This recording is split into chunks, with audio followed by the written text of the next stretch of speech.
eu postei todas as aulas anteriores que a gente tem gravadas lá no Canvas. Mas pelas perguntas no grupo, vocês não estão acessando o Canvas. Porque os links estão lá sempre também, né? É onde eu tenho postado os links de cada encontro nosso. Mas eu queria ouvir um pouco de vocês, assim, como vocês reagem a essa primeira conversa com essas três perspectivas que são distintas, eu espero que vocês tenham notado, né?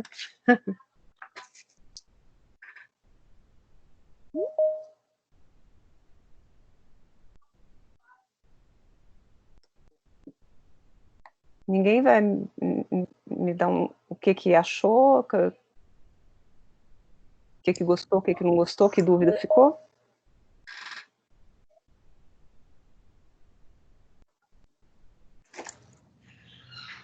Então, já que ninguém falou, vou falar um pouquinho. Eu tô muito angustiada, assim, sabe, Lu? Eu vou falar, assim, de uma dor que eu tenho. Eu sou uma pessoa muito ansiosa. Então, que eu tô num impasse, assim, do que eu vou fazer da minha vida, socorro, onde que eu tô, para onde que eu vou. No sentido da metodologia em si, eu vejo muita coisa bacana, muita coisa legal, e às vezes ver os colegas dizendo que também passaram por entre aspas, essa dificuldade no início, de saber como fazer, e a metodologia ela foi se tornando, né? Não tinha uma coisa meio que pré-pronta, e até eu aceitar isso também tá demorando um pouquinho. Mas, assim, foi tão bacana, tão enriquecedor nas falas da Emilene, do Alessandro, e também na outra aula, na aula passada também, que eu esqueci o nome dos convidados. Assim, eu acho que essa forma com que você pegou, né, os tipos de metodologia e até mesmo os colegas que fizeram pesquisas diferentes para que a gente possa ter vários insights e fazer como que pode, como que essa pesquisa é desse jeito e de outro, enfim. Para mim, tá me ajudando muito, sabe? Acho Uhum. que tem muito ainda a se percorrer nessa estrada aí, mas enfim, é só um comentário desabafo. Bem-vindo ao clube. Alguém mais quer comentar um pouco?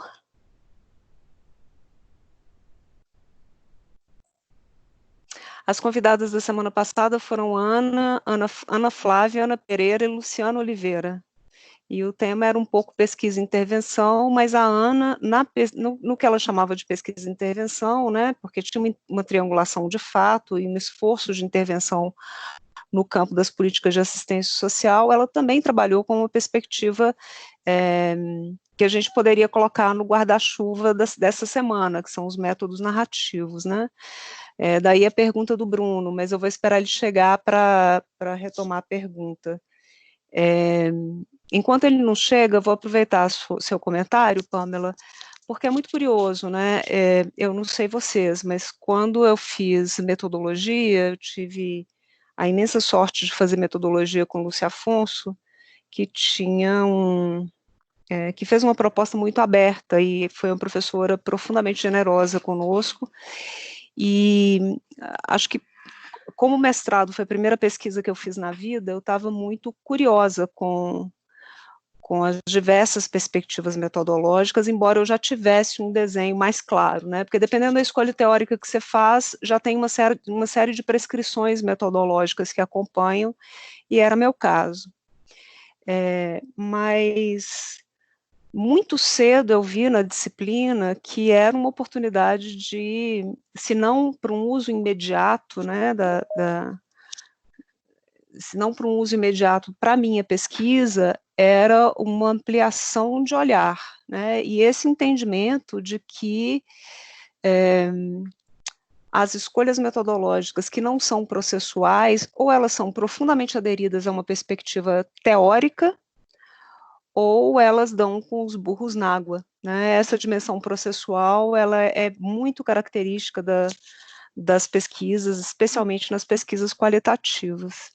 Então, a sua angústia segura aí, ou antecipa as leituras sobre, mais próximas talvez, do seu ambiente, porque acho importante que você leia sobre perspectivas metodológicas no campo da cultura digital, né, desse universo. João Vitor.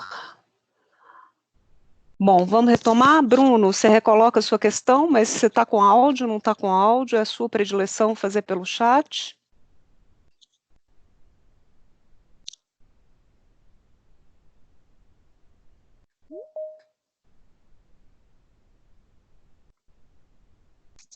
Então repete que o chat aqui é outro. Eu estava tomando banho. Cada um tem o intervalo que merece.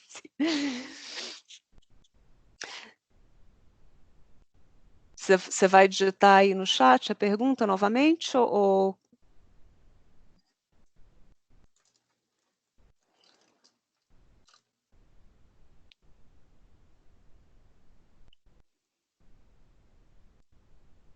Bruno?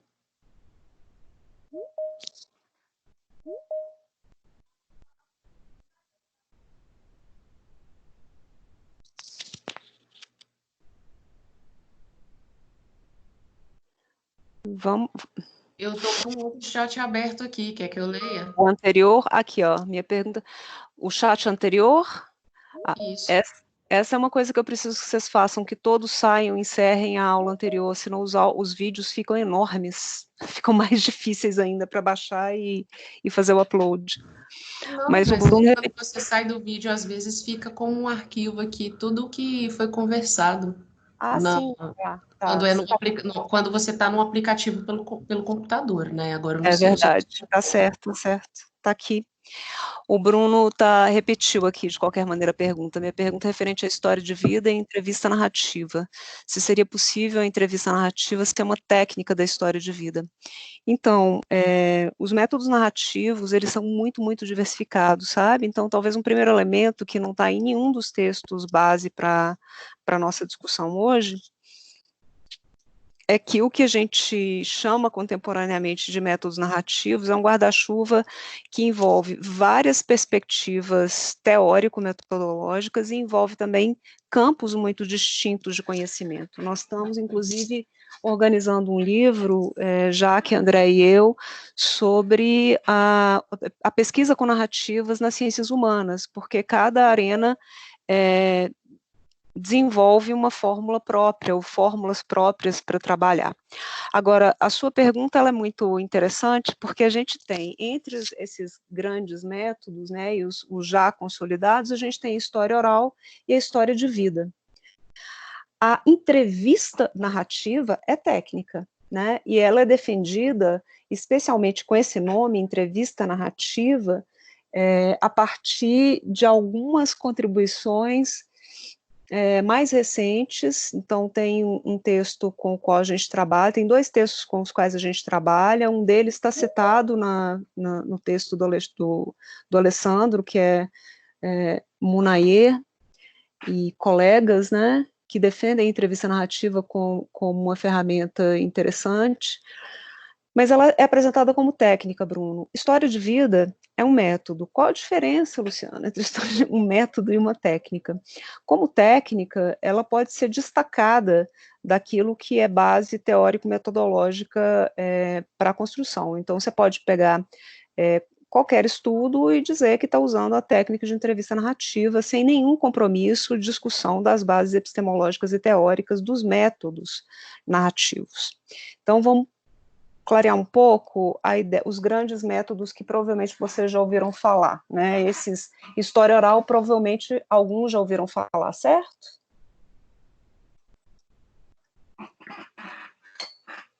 Eu espero que sim. É muito silêncio, gente. E muita gente interessante numa mesma sala para eu acreditar no silêncio. Sim, no texto da Jaque fala, né? E fala desse resgate à memória, desse resgate da memória para a compreensão de contextos históricos que são comuns a essas vidas, né?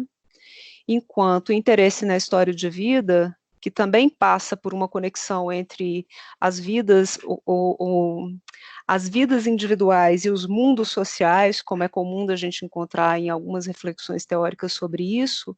A grande diferença, talvez, é como as histórias de vida, elas tendem a focalizar mais a experiência subjetiva e partir da experiência subjetiva para construir sua indagação. Em geral, não envolvem uma amostra muito ampla. Pode ser, inclusive, há histórias de vida com amostra de ator, como a gente estudou algumas aulas atrás, né? Com aquela amostragem que é uma pessoa. A gente tem um estudo, deixa eu lembrar aqui, acho que a Maria Luísa Nogueira, que foi orientanda da Vanessa, que você mencionou, estudou a história de um rapaz, né, mas foram várias entrevistas com esse mesmo rapaz, e ela se apresenta como um método em disputa como um método mais nobre, contrastado com a história oral. Do ponto de vista de onde ela surge, Thaisa e Maria Luísa usaram, acho que boa parte dos orientandos de Vanessa trabalham com história de vida, né, porque é um método que a Vanessa própria defende bastante e na UFMG é uma pessoa que trabalha com isso há muitos anos. E muito vinculado às experiências de trabalho. Como nascedouro, eles têm lá na Escola de Chicago, no início do século XX, tem uns estudos de maior alcance, digamos assim, trabalhando com histórias de vida. Tem um de Stanley, que trabalhou com uma vida marginal, é um estudo longitudinal, o cara entrevista várias vezes a mesma personagem, né, o mesmo sujeito, e tem um pouco essa característica, são poucos sujeitos, e tem um jeito de começar a entrevista, né, que é padrão. Conte-me sua vida, comece por onde quiser. Então, de certa maneira, as questões de pesquisa que você leva para o campo, elas já estão antecipadas na escolha do próprio sujeito. Qualquer ponto da vida que aquela pessoa contar será relevante para a questão de pesquisa que você tem. Por exemplo, no caso da Maria Luísa, que eu conheço mais, o trabalho, interessava os modos de subjetivação e da experiência de ser uma pessoa residente da favela, e ela vai acompanhar a história nesse local, né, com o rapaz que ela entrevista várias vezes. E, então está posto de partida que ele é um morador daquele lugar, então ele vai contar histórias que se relacionam com a questão de pesquisa da Maria Luísa. E é muito comum também nessas pesquisas um espírito de colocar as pessoas para falarem primeiro, uma estratégia interpretativa muito colada na narrativa que se conta, né? Eu acho que eu estou manifestando os meus pequenos preconceitos na medida que eu conto para vocês o que é a história de vida. A história oral, como contraponto, tem talvez um ponto de partida que antecede, que é qual é a cena histórica que interessa, quais sujeitos estavam envolvidos nela, e vamos lá ouvir as histórias desses sujeitos que estavam envolvidos nessa cena histórica. Tem um estudo muito bonito do Alessandro Portelli, que ele é da Letras, se não me engano, viu, Ju? Tem uma obra muito interessante, e é uma grande referência de história oral para o mundo inteiro e para nós, né? Especialmente para quem trabalha com história oral no Brasil. E o interesse dele era conhecer as experiências de um vilarejo na Itália que tinha sido invadido pelo exército de Hitler, né? E foi um massacre na cidade. E ele, então, entrevista as pessoas que testemunharam esse massacre para compreender as experiências de quem passou por esse fato histórico, né? Então, tem talvez esse grande elemento, né? E a gente não pode tomar perguntei isso para o Alessandro, porque parece que a pergunta que ele fez vai muito nesse sentido, da pergunta. Mas aí, Bruno, do que eu conheço, e a Ju é do grupo, pode nos clarear também um pouco mais, o que eu entendo é que o interesse de que o inconsciente emerge, é isso, Ju? No narrar a história, que a pessoa faça a seleção e que a seleção das histórias não seja feita pela pergunta do entrevistador. Respondi direitinho, Juliana? Essa é a premissa, exatamente. Para que a pessoa possa falar a partir dos disparadores internos. Por isso que a consideração da Emilene foi tão bacana, né? A construção dessa pergunta, ela é importantíssima para produzir esse efeito. E depois, a Jaque e a André escreveram um texto, junto com a Amanda, falando do enigma que essa pergunta, conte-me sua história de vida, produz no indivíduo. E antes de começar a contar a história, algumas pessoas, e isso aí é dentro de um grupo de pesquisa lá na UFMG, que nós participamos, lá no IAT, né? Como que para alguns jovens que se deparam com essa pergunta, vem o enigma. O que é isso? O que elas estão querendo? O que você quer saber? Normalmente, nas narrativas que foram colhidas no contexto dessa pesquisa, vem uma contrapergunta, mas o que vocês querem saber? Uhum. É que o pesquisador fique totalmente em silêncio. A partir do momento que o pesquisador percebe que o sujeito começa a falar dele, aí não tem mais interferência.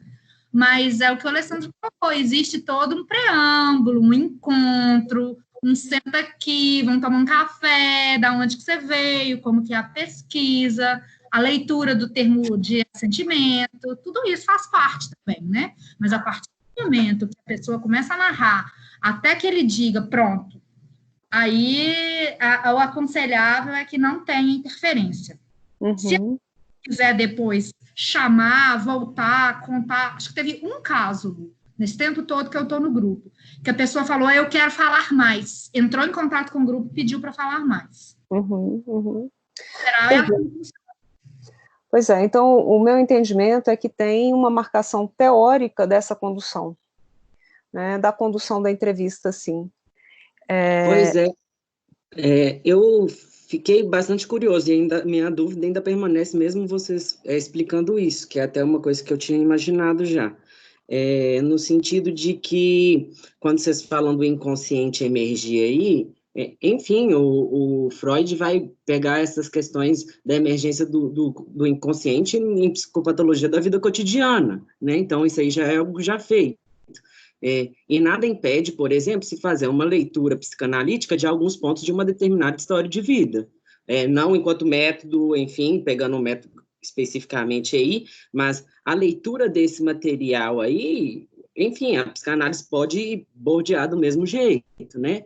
Entendendo a psicanálise enquanto esse dispositivo mesmo, né, de análise. Sim, mas, enfim, eu fiquei intrigado, porque... Não é que não, psicanálise não pode. Deixa eu terminar, não, Juliana. Desculpa.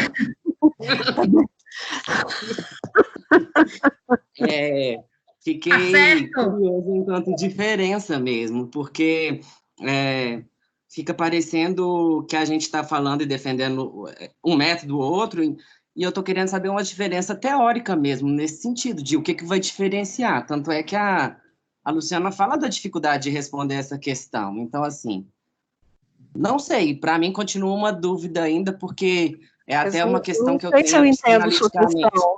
Eu não sei se eu entendo sua questão, Bruno. Tá, então a questão é o que cada um vai usar do material e não... Recolhido. Eu acho que a questão é exatamente o método ou a técnica, né? Na verdade, é exatamente o método. Uma vez que você tem essa escolha muito característica de um método, ele guia o seu trafegar pelo campo. Então que método o Alessandro estaria usando? Narrativas memorialísticas. Tem esse texto, e olha só como é que eu estou sabendo que vocês não estão lendo, porque eu descobri que dois dos textos para hoje não estavam no Drive.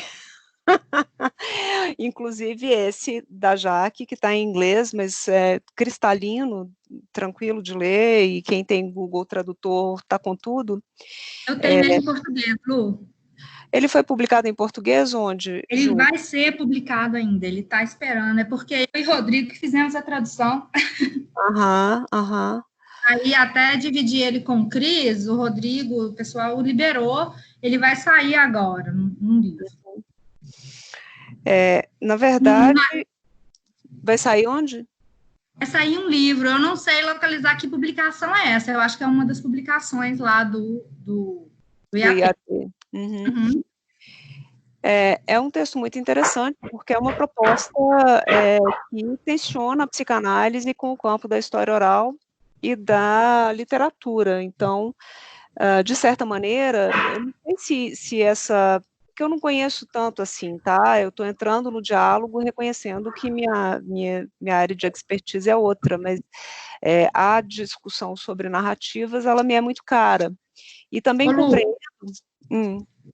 Não, é só porque eu também estava aqui querendo entender a dúvida do Bruno, porque enquanto ele falava, faz sentido demais o que ele diz, e não é que a psicanálise não possa bordear por outros lados, é que no contexto dessa pesquisa pelo qual a gente passou, a gente tinha 3 instrumentos, e aí tem a questão da triangulação, a gente tinha 3 instrumentos, a gente tinha o PIA, que era o Plano Individual de Atendimento dos Jovens, a gente tinha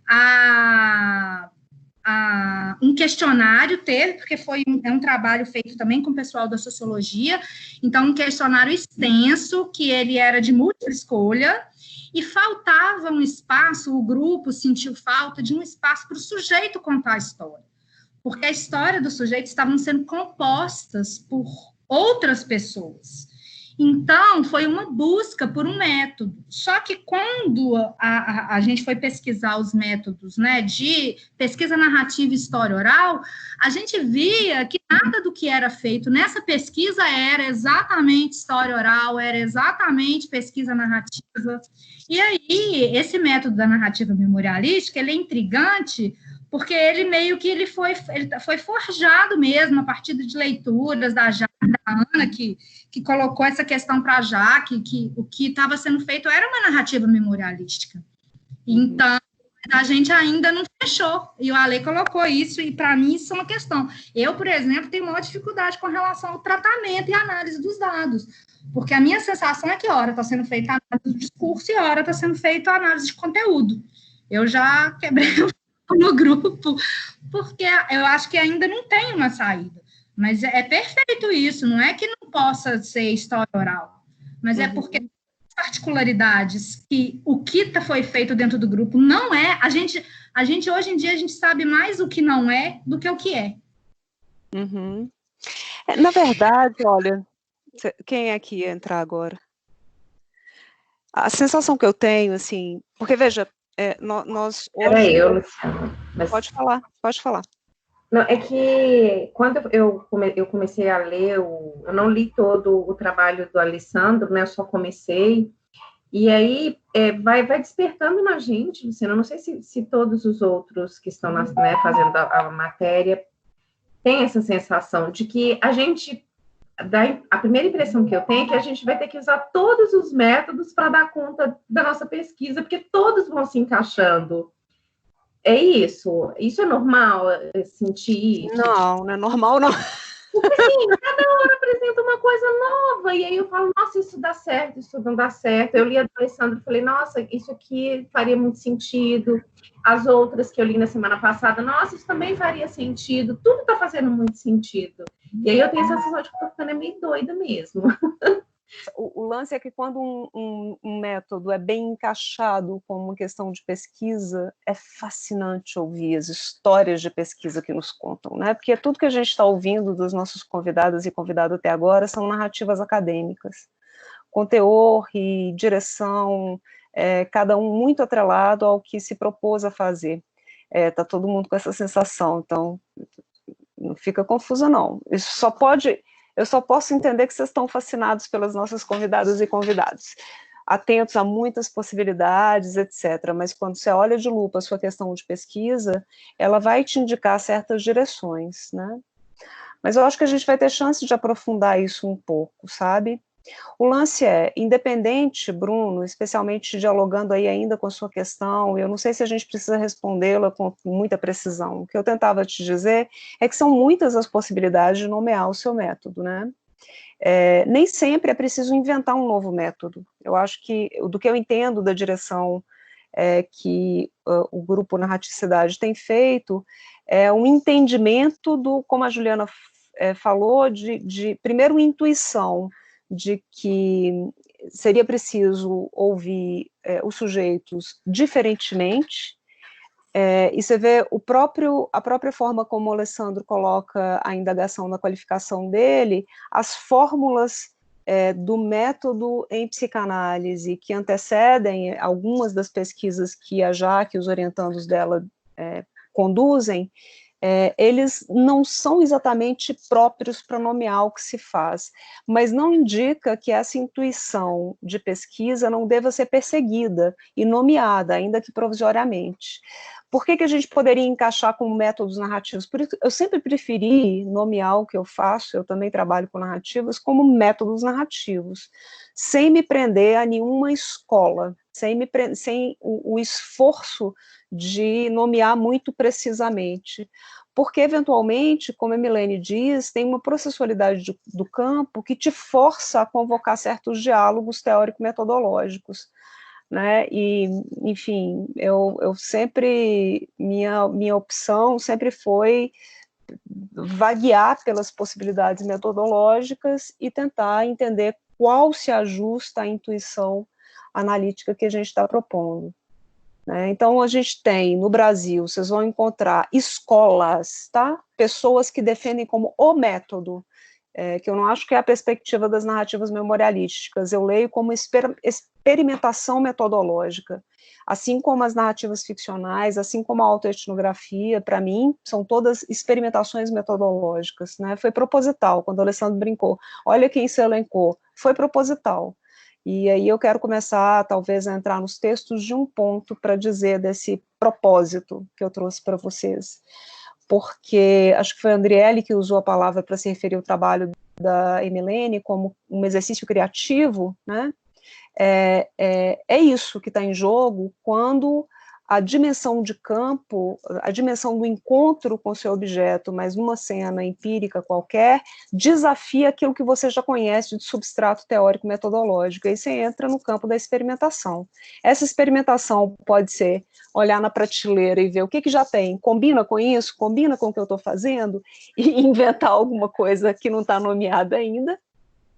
Isso foi o que eu entendi desse tipo de trabalho, ou, eventualmente, sair namorando, flertando com várias possibilidades. Eu, por exemplo, ando flertando pra caramba com as artes, né, para tentar entender como ampliar certos nichos que os participantes da minha pesquisa fazem reverberar em mim.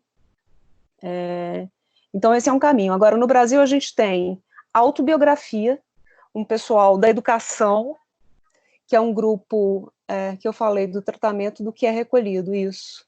Então, você tem uma intuição quando recolhe, percebe a inadequação de tudo que está posto, por mais que esteja antecipado, né, uma possibilidade explicativa, mas quem está na linha de frente, no fronte, é que entende o desajuste do que já está dito, né, e tem que forçar para um outro lugar esses caminhos metodológicos. Isso não é uma coisa que se decide antecipadamente. Quando se decide antecipadamente, a chance de ser um trabalho estéril é enorme. É preciso uma organicidade da relação com o seu objeto, com sua questão de pesquisa e com o campo que você produz, né? Mas, então, a gente tem no Brasil o pessoal da autobiografia, o pessoal da história oral e o pessoal da história de vida, como campos que vivem disputando entre si quem tem o melhor método, né? Eu sempre quis me esquivar dessa briga que não é minha. Eu gosto muito, especialmente, das contribuições da história oral, até porque, e esse é um outro ponto de diferenciação e de estranhamento, eu gosto das leituras até para filiar melhor a psicologia social, de trabalhar com as narrativas como simultaneamente individuais e coletivas. Eu não consigo isolar as narrativas como manifestação individual, né? As marcas interdiscursivas já dão um elemento de que elas são co-composições ad eterno. Mas isso é uma outra história. Eu queria começar a entrar nos textos. Nós temos 3 textos de referência, né? Acho que o Alessandro e a Ju já trouxeram elementos do texto que está para vocês em inglês, e se a Ju quiser colocar no Drive ou me passar, todos vamos ter, exatamente. As preferências a gente tem, o lance é quando elas nos cegam, tá? Então me passa, Ju, que eu coloco no Drive e aí as pessoas podem ler a posteriori, né? E quando tiver a versão publicada, a gente substitui, né? Para todo mundo ter a melhor versão citável. No final do texto da Mercedes Blanco, não sei se vocês tiveram condições de ver, porque a Rose me alertou ontem à noite que ele não estava no Drive, imagino que vocês não tenham tido acesso, mas é um texto muito rico na medida em que problematiza, apresenta a autoetnografia como um elemento de criação dentro de uma tradição da antropologia, né, da etnografia clássica, que se desdobrou ao longo do tempo, num curto espaço de tempo, na verdade, desde perspectivas mais críticas até para uma reflexão muito séria sobre a escrita acadêmica, né? E nas considerações finais, ela apresenta, então, a autoetnografia, como ela mostra uma oposição ao exercício dos cânones tradicionais dos protocolos de investigação, que tem muito ambiente que gasta tempo discutindo. É maravilhoso o texto, tem tudo isso que a professora está comentando. Professora Jaque, seria interessante todos terem acesso. Sim, a gente vai dar o acesso. Vocês têm acesso à versão publicada em inglês, né? Que também, quer dizer, a versão publicada em inglês é maravilhoso. E é muito claro, né, no entendimento disso, que estão experimentando perspectivas teórico-metodológicas para nomear adequadamente um esforço num trabalho empírico. Mas a Mercedes Blanco, ela nos apresenta uma metáfora que ela utiliza nos cursos de metodologia dela. Acho que eu vou começar sempre por essa metáfora. Ela ilustra com Pablo Picasso. Todo mundo conhece Picasso, eu espero. Sim, professora! Gente, pelo amor de Deus, reage pelo menos a perguntas tolas. Me ajuda aí. Sim, professora! E ela disse, desde muito cedo, ele começou a desenhar, né, e trabalhar com técnicas clássicas de desenho, né. Quem já teve a oportunidade de ver alguma exposição de Picasso dos desenhos, aquela pomba, até chegar na versão de pomba, ele desenhou várias versões dela, né. Então ele tem uma formação clássica de desenho e de pintura. Tem uma filha artista, que legal, muito legal. Mas ela pinta, Érica? Muito legal. Eu já pintei também. Minha mãe já falou disso de mim. Ai, essa filha é muito interessante. Eu não sou tanto, não. Eu só desenhava. Minha mãe só podia falar que eu desenhava e pintava.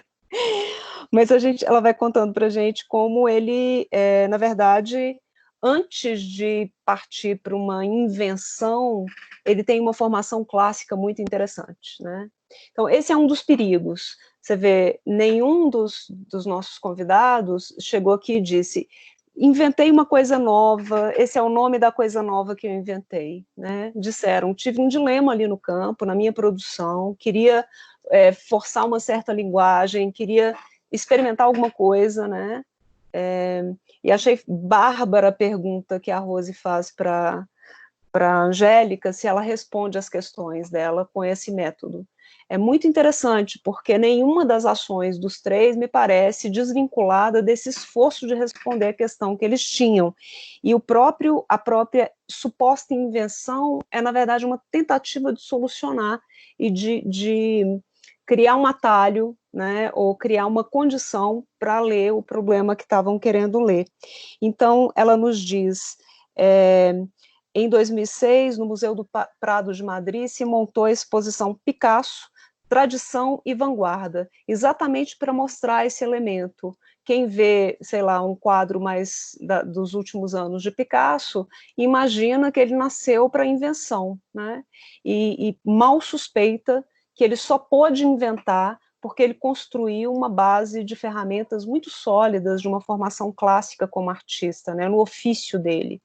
Nós, como nosso ofício é de pesquisadoras e pesquisadores, é muito importante que a gente entenda quais estratégias metodológicas a gente tem disponíveis mais próximas de nós, né, que nos ajudariam ou nos atrapalhariam de conseguir construir uma resposta para a questão de pesquisa que a gente coloca.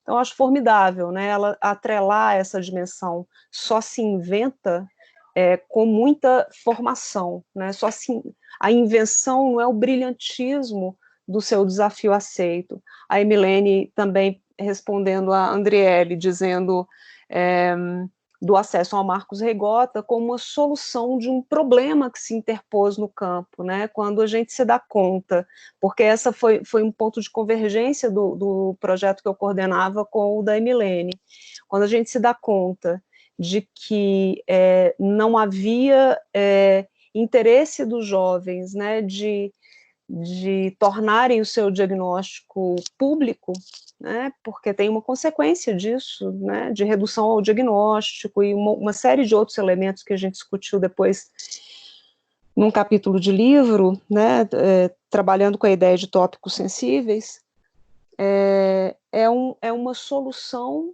para um dilema ético que a gente vivia. Pouco se conta a história de jovens vivendo com HIV, né?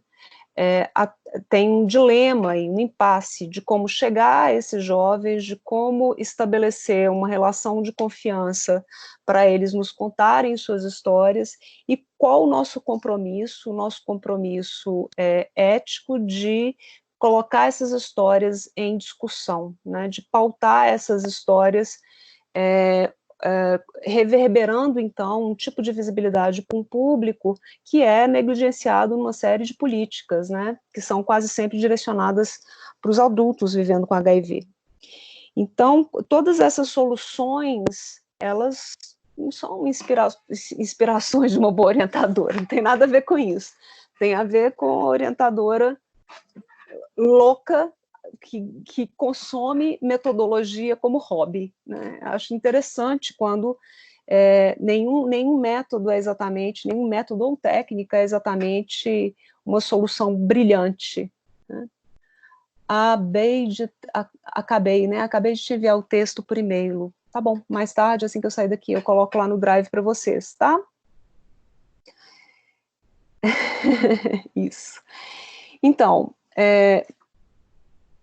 as perspectivas clássicas metodológicas no campo dos métodos narrativos, como o Bruno já antecipou para a gente, história de vida, história oral, história, autobiografia, né, estudos biográficos, ou pesquisa narrativa, que a gente não está vendo nenhum texto, mas tem lá um texto de Clandine e Connelly para vocês conhecerem, tem também textos de história oral, enfim, tem outros textos lá para quem quiser mergulhar nessas perspectivas mais clássicas.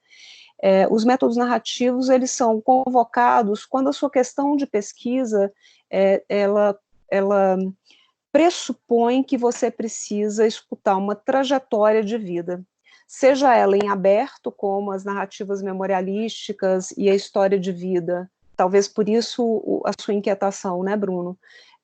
Impõe, né, uma questão mais em aberto, que a pessoa decida por onde ela vai começar a contar a sua história de vida, porque todos nós somos capazes de fazer esse tipo de narração, seja um momento, um fragmento de memória relacionado a algum tema específico que interessa a pesquisa. Acho que é o caso tanto da pesquisa da Emilene e, de maneira distinta, a pesquisa de Angélica.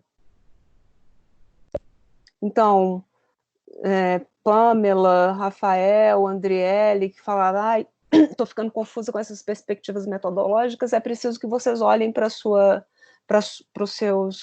formulação da sua questão de pesquisa e se pergunte se o que você precisa para responder essa questão é um conjunto de histórias de pessoas, né? Ou se é a posição de pessoas com relação a algum tema.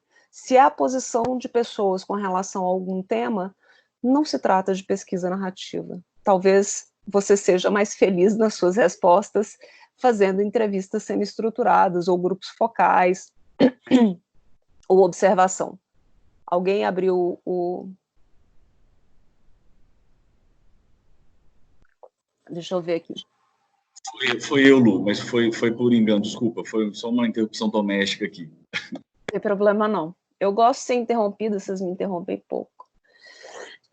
Eu tenho que ficar mendigando, abre a câmera, conversa comigo, eu faço uma pergunta tola para testar vocês, ninguém me responde nada. É maravilhoso o texto, tem tudo... eu já li esse comentário, né, Cristiano? Alguém abriu. Eu, Fernanda. Fê, aumenta esse microfone pra gente, Fê. Eu acho que ele vai melhorando. Melhorou. Melhorou. Então, eu consegui ler o texto da Blanco e do Gota, Marcelo. Mas eu acho que muito mais tomada pela primeira parte não só pela primeira parte, eu acho que desde o início das nossas discussões, assim, que eu acho que essa questão da criação ou da invenção do método, não, invenção não, mas quando chegar ao método durante o processo, eu acho que isso está muito presente, né? Assim, até agora, em quase todos os que vieram falar para a gente, né? Assim. E aí eu fico pensando, e aí para além disso, eu acho que tem a outra discussão que é da criação, de falar, não, isso que eu faço não é bem isso que está lá escrito que é tal método. Assim. Para mim é muito novo, assim, muito mesmo, e olha que eu já fiz metodologia no mestrado, fiz na pós-graduação, fiz na graduação, enfim. Você nem precisava estar aqui, inclusive, né? E estou justamente provocada por isso que você falou segundos atrás, assim, porque eu acho que para a gente escolher, a gente precisa conhecer. Só que esse conhecimento parece que não tem fim. Acho que é por isso que eu falo desse... Porque isso que eu estou tendo acesso agora, assim, é que o texto traz, né, assim, variáveis nomes, assim, etnografia narrativa, sociologia lírica, autobiografia, autoetnografia, a própria narrativa ficcional, assim, são invenções e invenções a partir de não sei se aí é a pergunta que eu tenho, assim, se são todas a partir de algo que é clássico. Existe uma estrutura, sei lá, etnografia. Isso é o que eu, por exemplo, vi lá no mestrado, é etnografia. Aí esses desdobramentos sempre partem de uma referência clássica, tradicional. São criações a partir dali. E eu acho que é isso que vai gerando um pouco de ansiedade, não sei, assim, porque a descoberta disso vai se dar talvez só lá na frente, assim, quando o campo teórico estiver bem construído, a gente souber mais claramente qual vai ser a perspectiva teórica para análise, principalmente, que eu acho que é um pouco dessa discussão inicial. Aí sim a gente vai saber esse método vai caber aqui. Só que a gente já está lá no final, né? E a gente às vezes tenta amarrar ele quando a gente vai começar. Enfim, eu tô mais assim, muito curiosa, né? A cada texto, a cada leitura, porque são coisas sempre novas e cada um que chega traz mais um novo, que foi feito a partir do trabalho dele, né? Também achei muito bom, Edivaldo, as colocações da Fernanda. Fernanda, é muito legal a sua questão, porque tem o texto da Blanco, ele coloca o nosso divisor de águas das reflexões sobre as narrativas acadêmicas, porque aqui a gente está nessa discussão, né? Alguns divisores de água.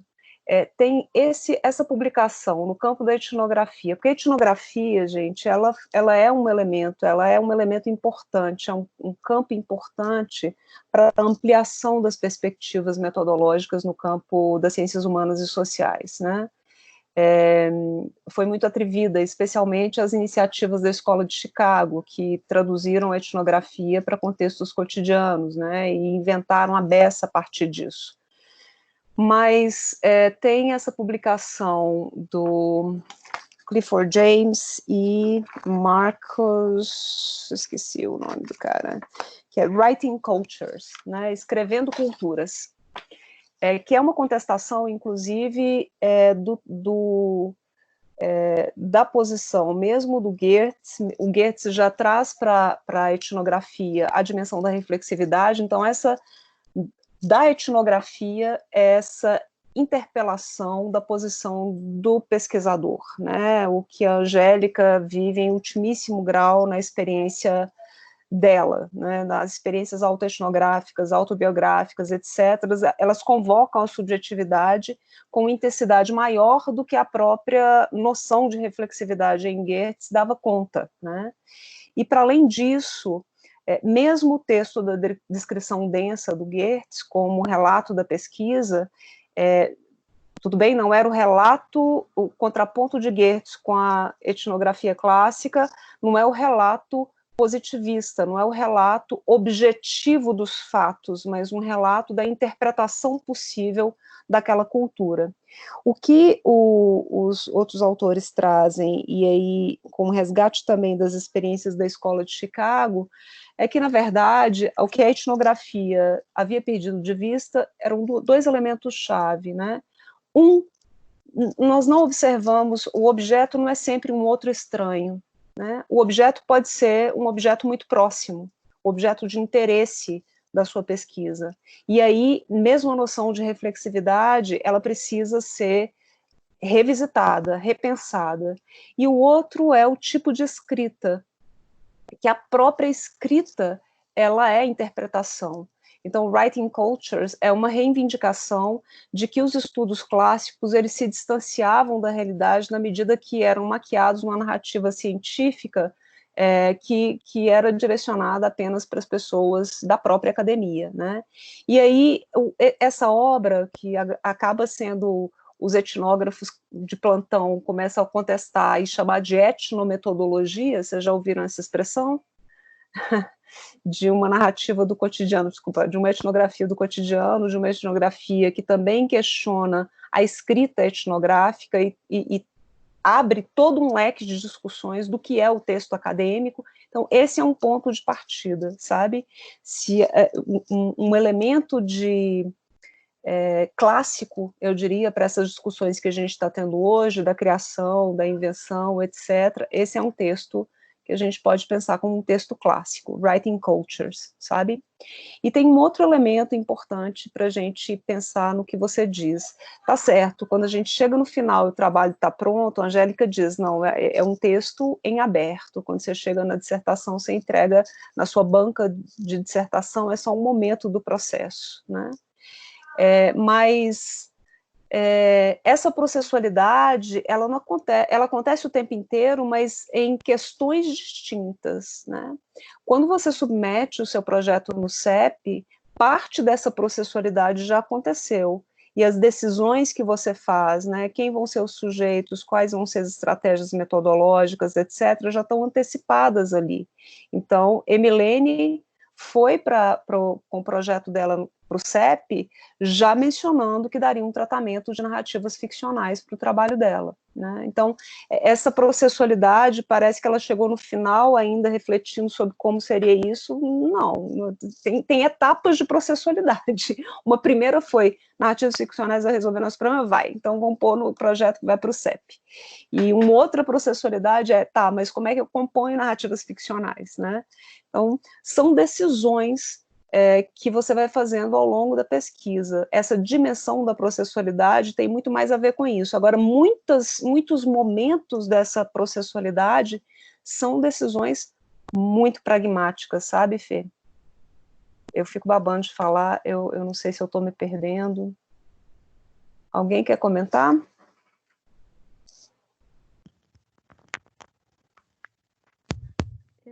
Eu acho que a gente às vezes... Oi, querido. Tem mais alguém aí dividindo o fone? Não. Pode falar? Acho que sim, acho que a Fernanda abriu, mas... A Fernanda estava falando. Tá, o microfone dela tá baixinho. Oi, tá, o meu sempre fica baixo, mas eu vou tentando. Não, eu ia só completar, antes das meninas entrarem, assim, você me falou do pragmatismo, eu acho que é esse o ponto, assim, eu não sei se é a minha primeira experiência, né, dessa construção na PUC, assim, se em outros espaços isso é muito mais marcado, da necessidade da escolha, de que a invenção, não, principalmente no método, não está tanto assim em nossas mãos, né? Talvez ele é o que, sei lá, é o... Como que eu posso falar? É o que é mais... O que classifica mais o científico do nosso trabalho. É um método bem escolhido, Sim. bem definido, e eu acho que é um pouco nesse lugar de reflexão que eu estou, assim. Ele não é tão fixo como até então eu vinha recebendo como fonte mesmo, assim, né? Mesmo a etnografia, por exemplo, né, dessa discussão de hoje, ela pode ser várias etnografias, né, assim. E aí o pragmatismo, como que a gente usa isso, principalmente nesses momentos, como você faz, né? A gente precisa entregar um projeto, a gente precisa colocar no comitê de ética, a gente precisa defender essa proposta numa banca de qualificação. Então, esse pragmatismo o tempo inteiro vai puxar a gente, né? Claro. Assim, o tempo todo. Só ia completar isso. E isso acalma o coração, né? Vamos combinar? Vocês não estão sós. Agora, depois eu comento. Vão ouvir Ju, que estava com o microfone aberto. Lu, é o seguinte, é porque eu não sei se a gente ainda vai ter um espaço para frente para a gente pensar a nossa escrita. Também não sei se é isso que eu vou falar, é porque eu estou na fase da escrita, né? Porque, às vezes, essa questão, né, e acho que é só complementando mesmo o que a Fernanda colocou, o que já está sendo colocado, essa questão para a gente fica com tanta angústia na hora de escolher um método, uma técnica para colher e para tratar dados, e como se na hora da escrita isso tivesse resolvido. E aí você coloca, os colegas colocam como que a composição da escrita, que vai ser a minha leitura do fenômeno estudado, ou do meu problema, né? E como que eu vou colocar, se eu cheguei ou não a uma resposta. E essa é uma pergunta que sempre tem surgido, né? Será que a metodologia que você escolheu correspondeu à sua angústia, à sua intenção inicial? E então a gente vai com isso até o final. E não sei, eu fico agora aqui, no momento que eu estou escutando tudo e lendo isso, esperando se vai aparecer, se tem alguma dica para poder ajudar também nesse momento da escrita. Porque já que eu, como, né, apresentadora dos dados, eu vou interferir na história, pensando nas narrativas, né, nas histórias de vida, o modo como eu contar as histórias, eu vou interferir na história de vida de alguém.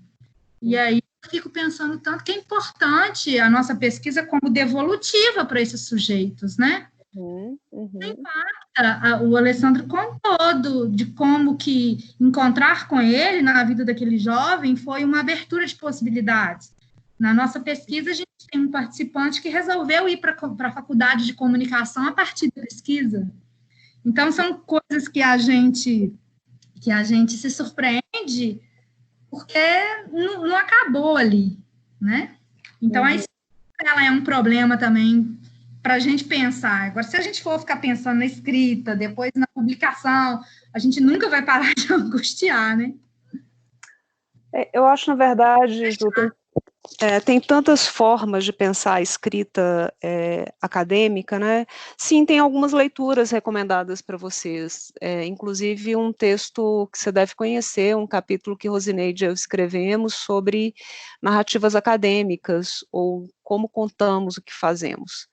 Tem também um texto maravilhoso do Christian Dunker, os 27+1 erros mais comuns de quem quer escrever uma tese em psicanálise.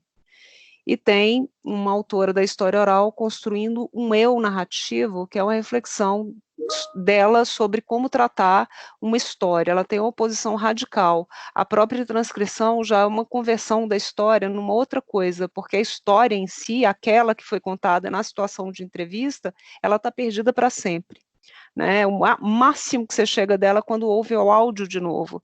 Transformou em transcrição, você já transformou em outro produto.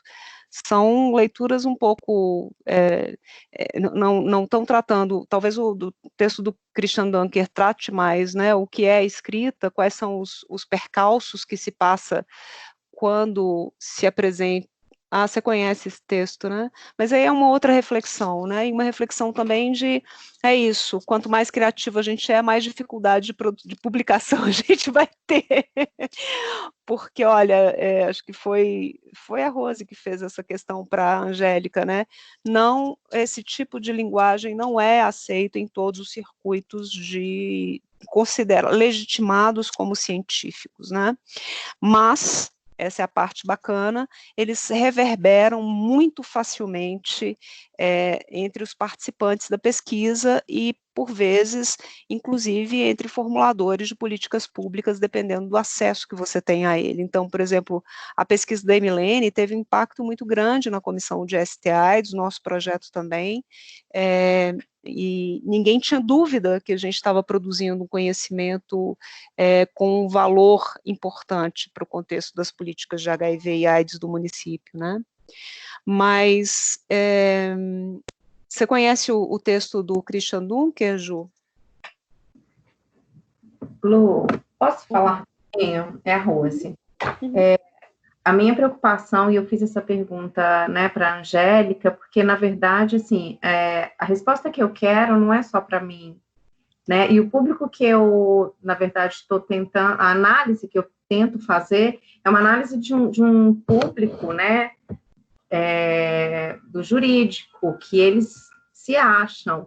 Então, é muito complicado, porque, para mim, não vai fazer sentido se eu fizer toda a pesquisa, eu respondo as minhas angústias, mas ela não tem nenhum efeito nas decisões que vão continuar sendo, além de ilegais, porque eu tenho critério, a minha pesquisa específica, até peço desculpa, pessoal, para falar de novo na minha pesquisa específica, mas a minha pesquisa especificamente tem um critério de legalidade e ilegalidade, né? Quando eu quero questionar decisões judiciais e o impacto dela nesses adolescentes, eu estou questionando ilegalidade, né? E a justificativa dessa ilegalidade, que é ainda de uma forma muito cruel.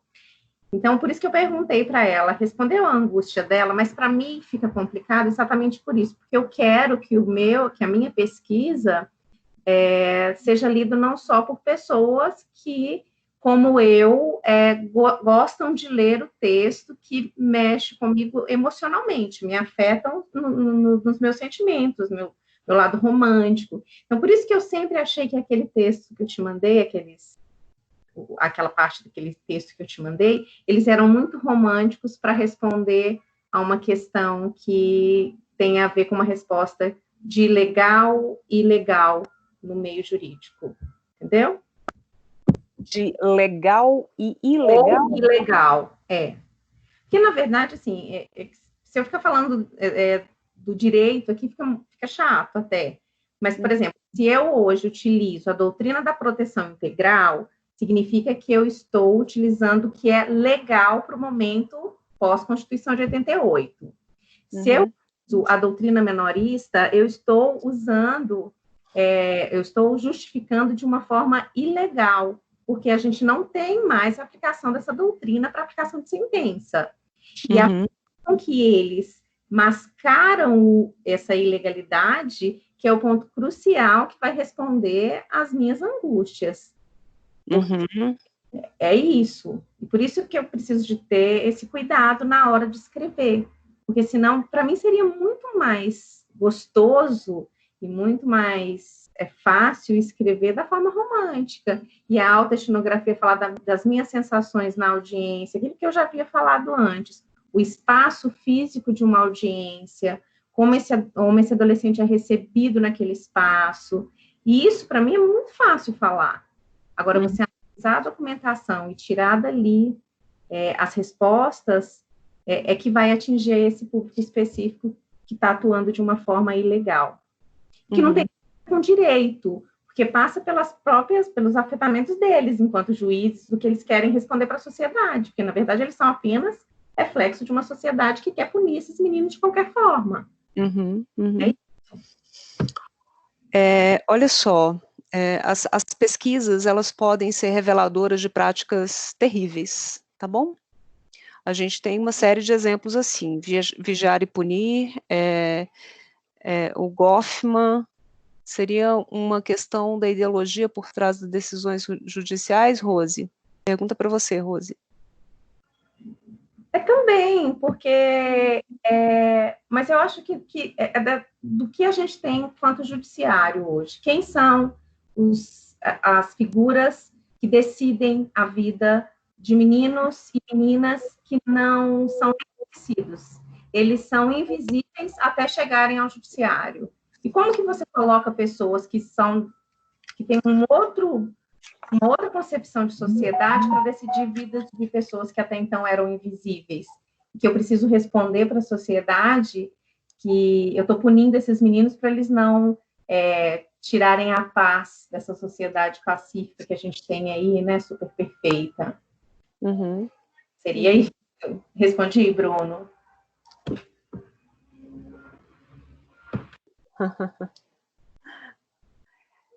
Mas acho que eu entendo, e aí talvez comece, Fernanda, as decisões pragmáticas, né?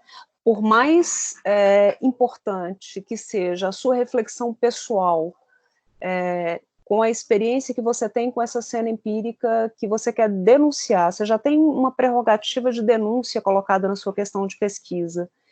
E daí não adianta essa denúncia para os seus pares, né? Essa denúncia tem que ser feita com um eco um pouco maior. E aí a gente começa a pensar pragmaticamente, né? Será que a autoetnografia seria o ideal para essa pesquisa? Mas usar ferramentas autoetnográficas para manter um trabalho, notas de campo, o mais precisas possíveis, né, com relação a isso que você chama do romântico e a crítica mais carregada, e trabalhar com estratégias metodológicas, por exemplo, a produção de sentidos que a gente tem discutido lá na graduação, né, que gozam de uma legitimidade acadêmica importante e é perfeitamente compatível com a sua questão, é essa uma decisão pragmática que pode ser feita, né? Vamos pensar que as pesquisas qualitativas, elas também têm esse compromisso de mudar o rumo das coisas. A gente assume isso pouco, né, eu acho. Tem pouco atrevimento. Alguns pesquisadores não, são bastante atrevidos de nascença, eu acho. Do ponto de vista dos métodos que a gente está olhando aqui hoje, eles têm um outro compromisso. Deixa eu acender a luz aqui, está ficando escuro. Eles têm um compromisso, talvez, do ponto de vista pragmático e político, como a Angélica respondeu muito bem com relação à autoetnografia. No caso da autoetnografia, é não recusar essa experiência aderida que tem entre a vida da pesquisadora e o objeto que interessa a pesquisa, né?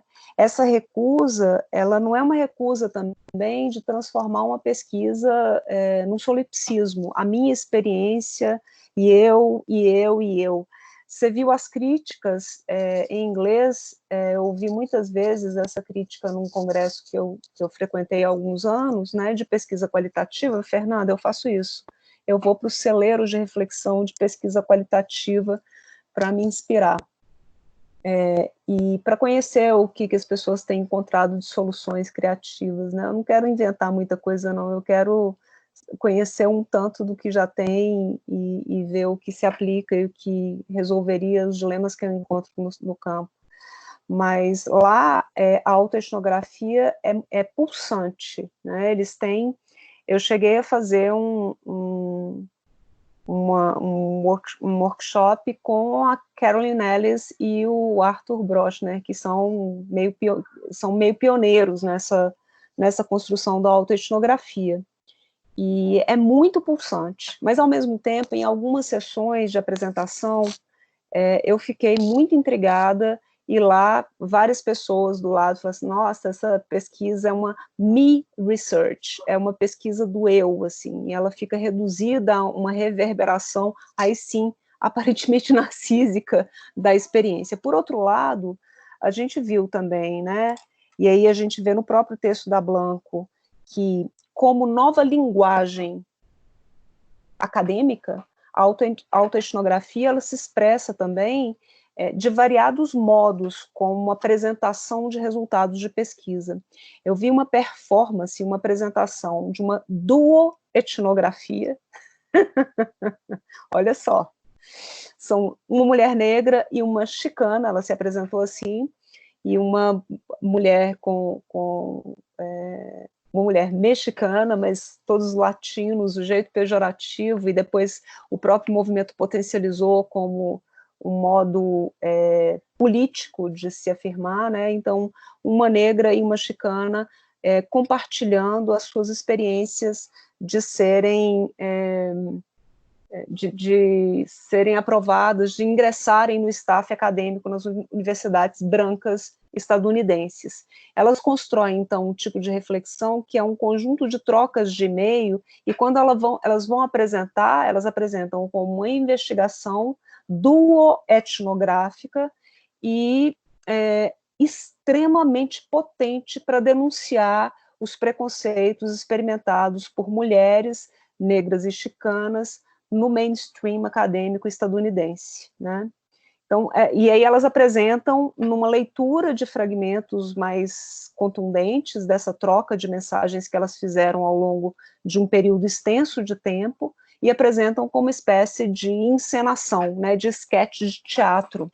E aí a gente vê um tipo de potência nessa pesquisa, que ao contar a própria história, se conta a história de um conjunto de relações sociais, né? É isso que tem que ficar claro o tempo inteiro quando você está caminhando para esse tipo de seara. Então, essa dimensão da escrita na autoetnografia, ela é fundamental. E se a gente lê o texto de Angélica, tinha uns momentos, quer dizer, o processo de Angélica e de Emilene eu conheço um pouco mais de perto. A Angélica já tinha publicado livros. Então, ela tem uma coisa com a literatura que transcende, transborda. E ela perguntava, mas eu posso colocar poesia no meio? Eu falei, Angélica, a poesia é uma interpretação e a gente sente isso. As poesias, elas não são acessórios, nem ilustração. Elas são uma afetação, uma afetação interpretativa no fluxo do texto dela, né? Então, essa dimensão da escrita está colocada. No caso das etnografias, o Marcos Reigota também parte das etnografias, e o livro é esse aqui, ó, o livro Ecologistas. Ele próprio, da militância ambientalista, quer contar histórias que ele viveu de perto, né? Ele não queria fazer os protocolos convencionais, porque ele queria, inclusive, ativar a própria memória e os registros de vida que ele fez na militância ambientalista. Ao fazer isso, ele estava expondo uma série de dilemas vividos nessa militância, dilemas, contradições, paradoxos, e como opção ético-política ele embaralha as histórias de vida. E os capítulos em que ele conta quem são os ambientalistas, os ecologistas, essa ferramenta, esse desenho, todas essas histórias são verdadeiras, mas nenhuma é a história de uma pessoa só, né? Com isso, ele consegue proteger as pessoas e expor as histórias com a contundência com que elas devem ser contadas, né? E o Marcos ainda fez uma virada muito radical, que ele sai de uma pesquisa muito clássica em representações sociais, com entrevistas, grupos focais, todo o protocolo, o script, e se propõe a uma arena com outras intensidades metodológicas. Então, ele nomeia, sim, isso que ele chama de narrativas ficcionais, porque elas são isso, elas, na verdade, elas são histórias reais, né, compostas de um jeito que as pessoas, não é só o nome fictício que dá o anonimato para essas pessoas, porque em certos circuitos todos vão se conhecer, né? E ele cria um tipo de proteção a mais, e também constrói uma proposta de escrita acadêmica sui generis. Eu vejo a mesma semelhança, eu estou emendada, né? Será que vocês ainda estão comigo, meu Deus do céu? Eu vejo a mesma semelhança nas narrativas memorialísticas, né? Uma proposta de escrita. Quando a Ju apresenta o caráter ainda em construção dos processos de análise, obrigada, Luciana, o caráter ainda em construção dos processos de análise, à base de muito café, e eu também. Rose que me conhece, olha, ela sabe que eu estou emendada aqui desde as 8h50, né? Um pouco antes, porque eu acordo muito cedo. Mas, pode falar. Eu queria só, dessa parte que o Marcos Reigota traz, quando ele faz essa mudança, né?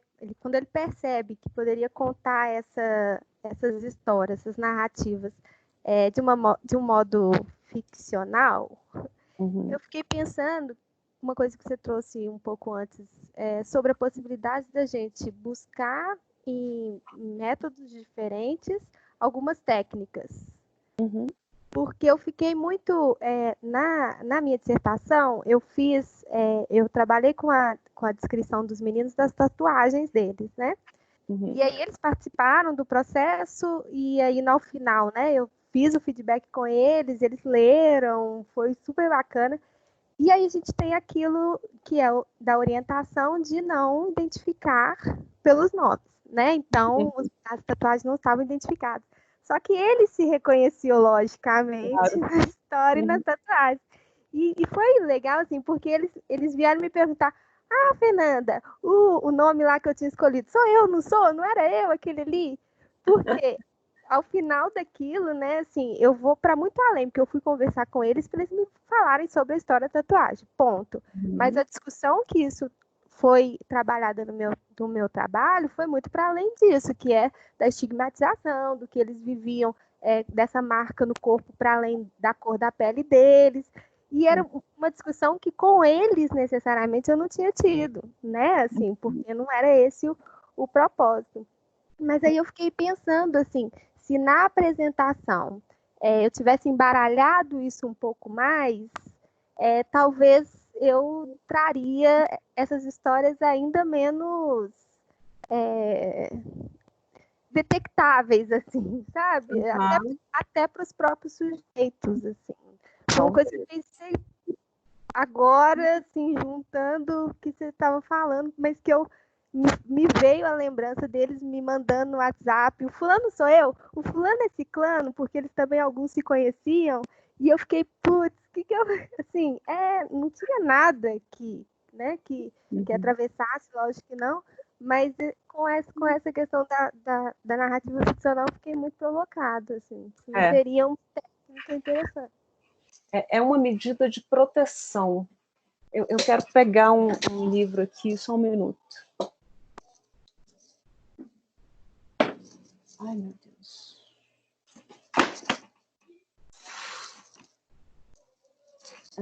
Não sei se eu vou encontrar agora.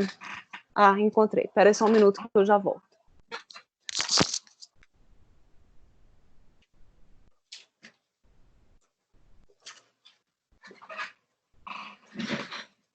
Ai, meu Deus. Mas esse não é o meu rabiscado e marcado. Que lástima não encontrar seu livro rabiscado e marcado. É só um outro livro qualquer. Mas, Fê, você também tem... só uma pergunta, assim, quando eles te acessavam, era tipo uma alegria de se reconhecer na descrição que você fez? Muito, muito.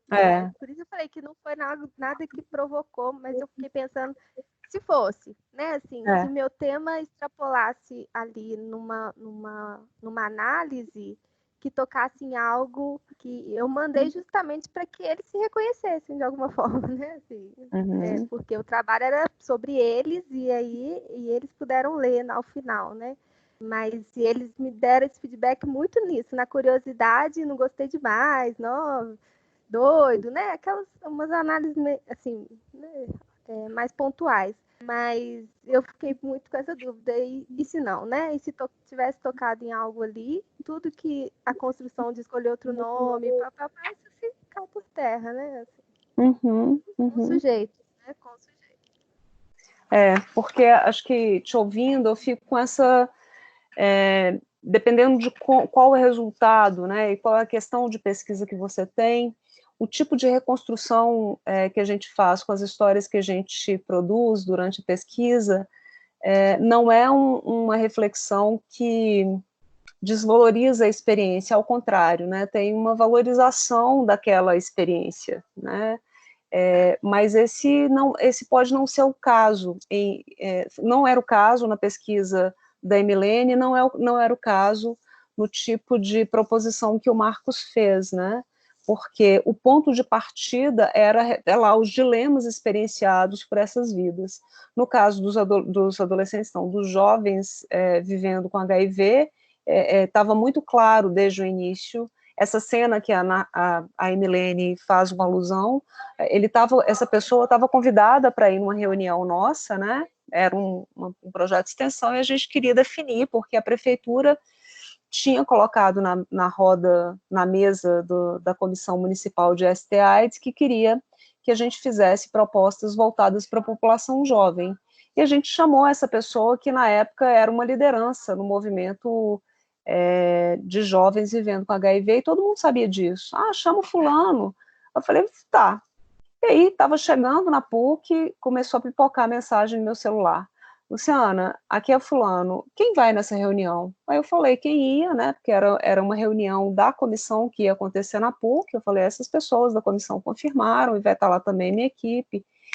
Tá, mas essas pessoas sabem que eu sou soropositiva? Ele se apresentava assim. Eu falei, sabem, fulano, né, eu creio que sim, né, da comissão, as pessoas que sugeriram que você viesse conversar conosco, porque a encomenda que a gente pense alguma forma de proposta voltada para a população jovem, então você vem. E isso foi um bate-bola. Enquanto ele não se certificou de que aquele era um ambiente protegido para ele se apresentar com cara, rosto, etc., ele não foi. Então ele se atrasou para a reunião, porque ele estava no horário combinado para a reunião, eu imagino que lá perto já, negociando quem ia estar lá, né? Ele se deu conta de que ele queria manter o segredo com relação ao diagnóstico. E a gente conversou abertamente sobre isso, e ele dizia, não, meus pais não sabem. E aquilo era mind-blowing, assim, porque imagina, uma pessoa que é reconhecido pelas políticas públicas como a liderança jovem vivendo com HIV, mas os pais não sabem a sorologia. A gente viu o tamanho do problema que a gente estava enfrentando, né? Não teria sigilo convencional que protegeria as identidades dessas pessoas, percebe? Então era um dilema ético que a gente vivenciou durante o trabalho da Emilene e nosso próprio projeto, e o Marcos e eu somos de uma mesma rede de pesquisa. Tem um projeto muito legal em São Paulo que trabalha com adolescentes infectados, Anima. Pois é, a gente tinha ouvido falar dele na época. Mas a gente estava aqui numa egotrip danada, Rose, conversando com o gestor Hong, fazendo 1000 coisas por aqui, e delirando com as narrativas ficcionais e a animação como uma linguagem para pautar dilemas, por exemplo, como preconceito,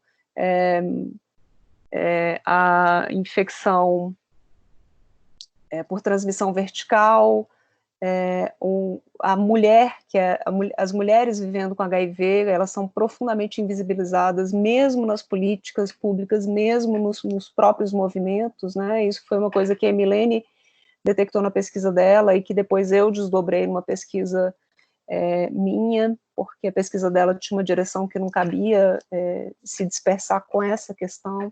Então, enfim, essa decisão, ela, quando você sabe de antemão que você vai expor os sujeitos, os participantes de pesquisa, mas que a sua pesquisa tem o compromisso de mostrar alguma coisa, aí você deve inventar, talvez, uma conversa com o Marcos ou com outra perspectiva que permita uma explanação assim.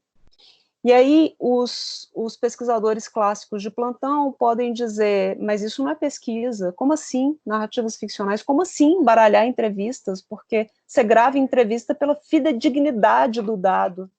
Opa! Você grava entrevista para você ficar mais à vontade na entrevista, né? Eu acho. Bom, do ponto de vista das narrativas memorialísticas, e aí retomando o diálogo com Ju, Bruno, Cristiano, eu queria que a gente pensasse, né, isso que acho que o Cristiano já antecipou quando a gente tentava conversar, que elas apresentam exatamente as narrativas memorialísticas como um esforço que articula psicanálise, a clínica do testemunho, a história oral, elementos diversificados para dar conta dessa experiência de campo, né, dessa experiência de ampliação do olhar metodológico nas pesquisas em psicanálise. E aí, elas apresentam, tem esse momento, Ju, no texto, na versão em inglês, que você deve conhecer bem, que eu até queria dialogar mais diretamente com você, que o pesquisador psicanalista, né, na pesquisa com psicanálise, em psicanálise, o pesquisador aparece como mediador simbólico. Afinal de contas, ele ou ela interferem no texto que será produzido, né, ao convidar os sujeitos a falar e a estabelecer um diálogo, ainda que seja mais com uma presença mais sutil, eu diria, não sei como é que vocês traduziram, que permite que a gente afirma que esse endereçamento do discurso acontece a partir de um background transferencial. Eu acho que quando o Alessandro apresenta essa cena, né, de chegar e o jovem falar chegamos juntos, ele está mais ou menos ilustrando para a gente essa passagem do texto. Você concordaria com isso, Ju, com essa interpretação?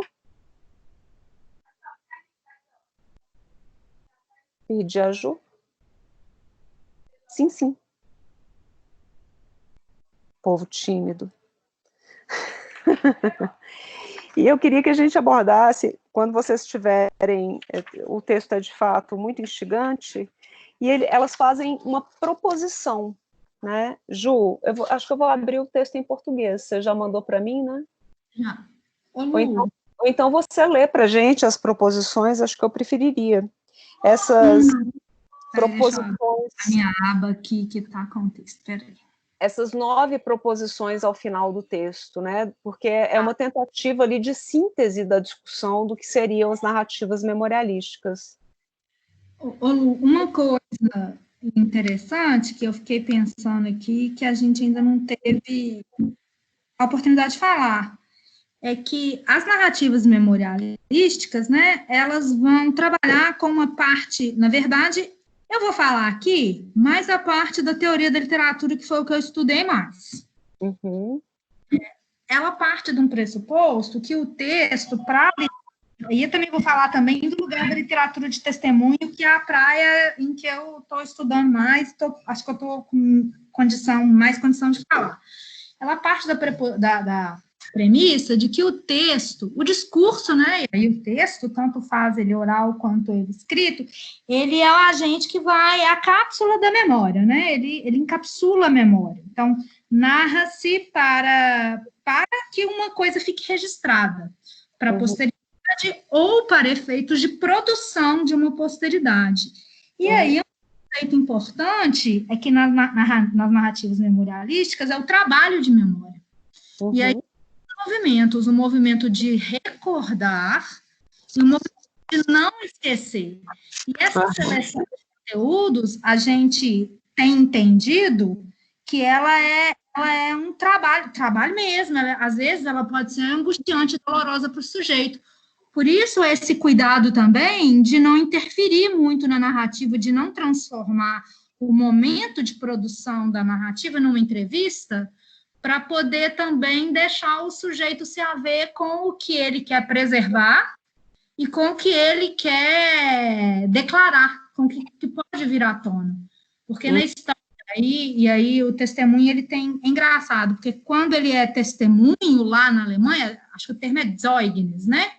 Ele tem essa dimensão mais do sujeito. Quando as clínicas do testemunho vêm para a América Latina, assume uma conotação mais política. Então, um fala por todos.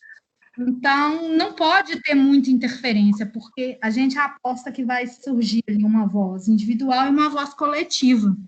Então, assim, isso para a gente pegar nessas coisas aqui, para poder a gente ter dimensão do tamanho do nó com o qual a gente separa, porque a gente tem, ao mesmo tempo, considerar as condições de produção da narrativa e também ficar atento ao trabalho de memória. Muito legal essa reflexão. Muito legal, Ju, porque eu acho que tem um ponto de partida aqui que é deflagradora da discussão, como eu interpreto, como eu leio o texto, né, que é um esforço de convocar a psicanálise para uma reflexão metodológica que dê conta também de compreender fenômenos sociais, né? E aí, Bruno, eu acho que mesmo o que já se construiu de tradição de pesquisa em psicanálise aplicada, ainda não é isso, né? Acho que é um outro registro que as autoras querem fazer. Gente, infelizmente, nosso tempo acabou. Eu acho que esse esquema eu tenho gostado, eu acho que a gente pode repensar, se vocês estiverem achando que está muito. Esse segundo momento, ele é um segundo momento referido aos textos, mas sem a pretensão de esgotar os textos, né? E buscar os textos para a gente compreender um pouco melhor a contribuição dos colegas e das colegas que vierem conversar com a gente no primeiro turno do nosso encontro. Ia comentar o desafio de contextualizar o problema em uma psicanálise, em uma pesquisa de base psicanalítica. Sim. Eu acho que essa é uma discussão que a gente pode fazer. A gente vai ter sempre, acho que em todos os momentos a gente vai trazer convidados que fizeram pesquisas em psicanálise, e a gente vai entendendo que para cada modalidade de investigação, a questão de pesquisa ela se coloca de uma outra forma, né? Acho que a questão que se coloca no que as autoras e o Alessandro trazem de narrativas memorialísticas, Rafael, talvez seja esse dilema de base, né? Me interessa o contexto social, me interessa a emergência do sujeito marcado por esse contexto social, e aí faz sentido para mim, e esclarece para mim alguns elementos do texto, quando a Ju apresenta essa reflexão a partir da clínica do testemunho e sua dimensão política. A dimensão política, ela está posta entre os princípios com os quais as autoras finalizam e sintetizam a proposta metodológica ao final do texto, tá? Então, eu espero que vocês tenham acesso. Eu não vou ficar regulando a leitura dos textos, mas eu vou estar sempre referida a eles de alguma maneira. Convido vocês a um esforço de ler, né? Estou sempre indicando 2, 3, lê 1, 2, né? Passem os olhos na metodologia, façam como é que é, Fê, uma leitura dinâmica dos textos, porque eu acho que isso aquece o nosso debate, né? Aquece e qualifica mais a nossa interlocução. Muitíssimo obrigado a Rose, Andriele, Cristiano e Ju pelas questões de hoje, também aos colegas Bruno, Laura, Rafael, Érica, que reagiram também por chat durante o diálogo com os convidados. Eu gostaria que a gente incrementasse cada vez mais os nossos encontros como espaços de diálogo mesmo, tá bom? Beijo para todo mundo. Muito obrigada, Lu. Beijo, boa semana. Para você também, Andriele. Até mais, Rafael. Tchau, Tasso, Pamela. Laura, até. João Vitor, beijo. Não ouvi sua voz, João Vitor. Tchau, Pamela. Tchau, Diego. Cristiano, obrigada. Lu, tchau. Tchau, gente. Beijo para todo mundo. Até, Wellington.